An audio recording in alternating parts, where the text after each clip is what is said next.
There's a lot of challenging fights awaiting for you, but you can prepare yourself in advance by following these steps.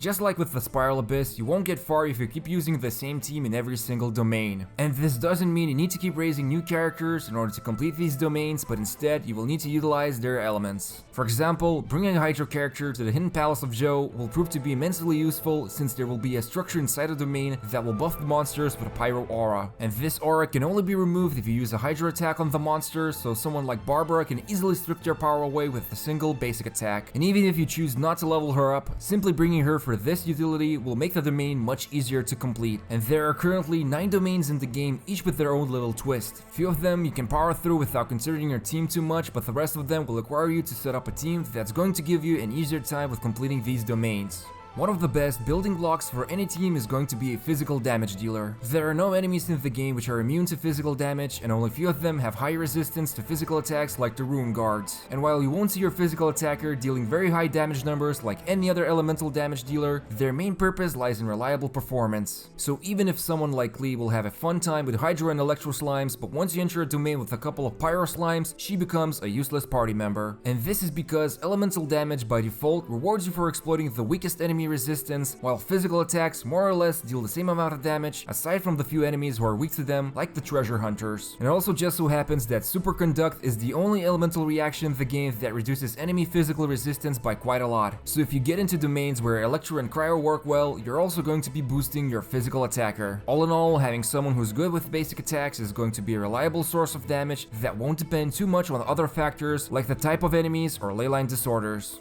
Besides having a reliable source of damage, you will also want to consider some characters that bring very important support abilities. Probably the second most important party member for clearing the domains will be an Anemo character. And there's a reason why the Traveler has this element for everyone to access, since a lot of game mechanics are pushing you to build at least one character who will be able to control the enemy's position. And this is extremely important in some domain levels, as there will be ranged enemies that will give you a hard time unless you take care of them first, so there's no better way to do this than to lump them together with everyone else in a single spot and then unleash your strongest attacks. Of course, you can complete these domains without using this strategy, but you will have a more challenging time finishing these domains. And let's not forget that there's an absurdly powerful artifact set which lets the Anemo characters boost your elemental damage with the Viridescent Venereer set. But one thing is for sure, it's easy to make technical mistakes during combat, and there's no better way to fix them by having a healer in party. In fact, it doesn't even have to be your traditional healer like Barbara or Chi-Chi, but anyone from the Geo element who can generate a crystallized shield will be a valuable asset to the team. And if you're using regular healers like Chi-Chi or Barbara, then they can also benefit you with their elemental advantage in some domain levels, while a Geo character is basically your neutral element that works well with anything and provides defensive advantage. If you can constantly have a shield on yourself, you will have an easier time clearing the domains, and what's even better, your attacks will barely get interrupted. In short, bringing a character that specializes in providing either healing or crowd control will give you an edge in these domains.